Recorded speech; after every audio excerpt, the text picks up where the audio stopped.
Tu estimes que tu as du talent et que tu dois percer dans la musique, mais tu t'es jamais posé la question pour te dire, au cas où on demande mon derrière, qu'est-ce que je serais prêt à faire? Est-ce que je vais accepter ou est-ce que je vais refuser? Si tu t'es jamais posé ce genre de questions, mon gars, c'est que tu n'es pas prêt pour être un artiste. Parce qu'aujourd'hui, là, on préfère derrière des garçons que derrière des femmes. Dans le game ivoirien, dans le monde de la musique, même partout dans le monde, on préfère derrière des garçons que derrière des femmes. Suis attentivement cette vidéo jusqu'à la fin. Je vais te raconter une histoire, l'histoire d'un artiste ivoirien.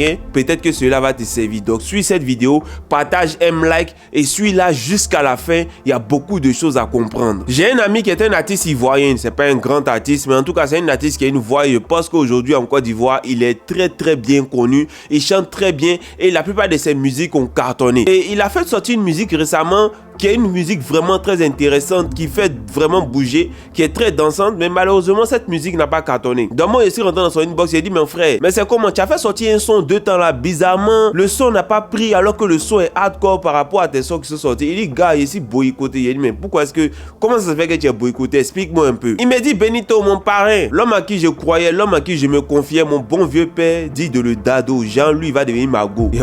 Moi lui on a commencé à rire au téléphone pendant au moins 1 minute, on riait. On a fini de rigoler et puis il dit gars, faut bien m'expliquer. Et il commence à m'expliquer l'histoire. Et voilà comment les choses se sont passées. En fait, il était avec son bon vieux père qui est son parrain. Quand même il fait des petits showcases, des petites sorties, des petits tournées, c'est son parrain qui finance, etc. Donc à un moment donné, le parrain organisait des soirées, le parrain faisait voyager des artistes, mais lui son nom n'était pas sur la liste. Et il a approché le parrain pour savoir, mais parrain, c'est comment? C'est temps s'il ne voit pas mon nom sur la liste. Alors qu'il y a au moins 6 mois, le parrain affichait son nom, il sortait, il partait dans des tournées, quand on invitait des artistes, quand le parrain partait dans des mouvements, c'est un parrain qui est bien placé dans le système politique, ce n'est pas un ministre, mais en tout cas c'est quelqu'un qui est bien placé, c'est un haut placé. Donc pendant ces 6 mois où il tournait, franchement il dit ça allait bien, donc il a même dit qu'il allait prendre un peu d'argent pour mettre de côté, pour pouvoir gérer ses activités. Et au moment où il commence maintenant à épargner, où il commence maintenant à compter sur le jeton, c'est là maintenant que le parrain vient mettre stop à cela. Et voilà les conditions maintenant que le parrain va lui donner. Donc il appelle le parrain pour dire, ah je ne comprends pas, mon nom ne figure pas sur la liste, c'est comment? Le parrain dit bon, là je suis occupé, c'est vraiment, mais j'ai constaté ça, peut-être c'est une erreur,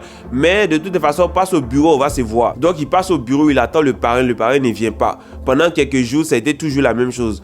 Donc à un moment donné, lui il était fatigué de tout le temps l'appeler, de tout le temps courir derrière lui. Donc un jour le parrain l'appelle pour dire bon, désolé, j'étais vraiment occupé tout et tout, mais dis-moi où tu es, j'envoie mes gars venir te chercher. Donc c'est ainsi qu'il donne sa position et puis les gars du parrain viennent le chercher, ils s'envoient chez le parrain. Donc maintenant voici la proposition que le parrain va lui faire. Le parrain va dire bon, en tout cas mon gars, moi tu es quelqu'un, tu es un artiste que j'aime beaucoup, j'apprécie, tu as vu que je t'ai beaucoup aidé tout et tout, mais voilà, moi je commence à avoir des sentiments pour toi et vu que tu sois mon mogo, genre c'est toi qui as mes dados, un homme politique, un homme qui a une femme, qui a des enfants, qui a des responsabilités, il veut être la copine d'un artiste. Souvent même c'est pire, hein? C'est l'artiste qui devient la copine de l'homme politique ou même du parrain. Donc mon gars, lui ça l'a tiqué un peu. Il dit ah le boss. Et le boss dit oui, en tout cas moi ça fait un moment je suis fan de toi, quand il te voit, tu es mon genre de mec, tu me fais, je fantôme sur toi, franchement dit j'aimerais qu'il y ait quelque chose entre nous au-delà même de ce que on fait tous les jours, c'est-à-dire des trucs d'artistes où il t'aide.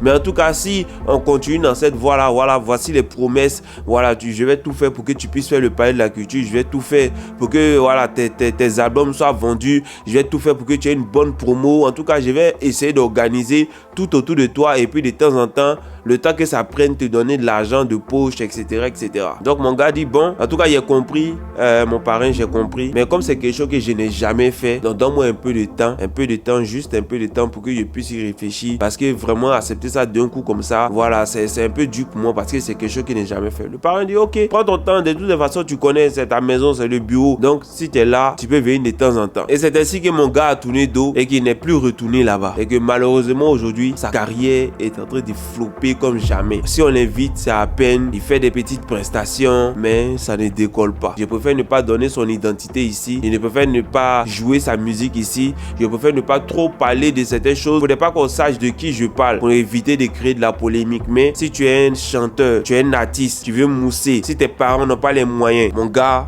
va chercher ton argent, travaille, cherche ton argent, et lorsque tu as l'argent maintenant, viens t'imposer dans le monde de la musique. Sinon, si tu dis tu as parti ta voix champion, attends derrière qu'à parler à ta place. Assez haut. Côte d'Ivoire.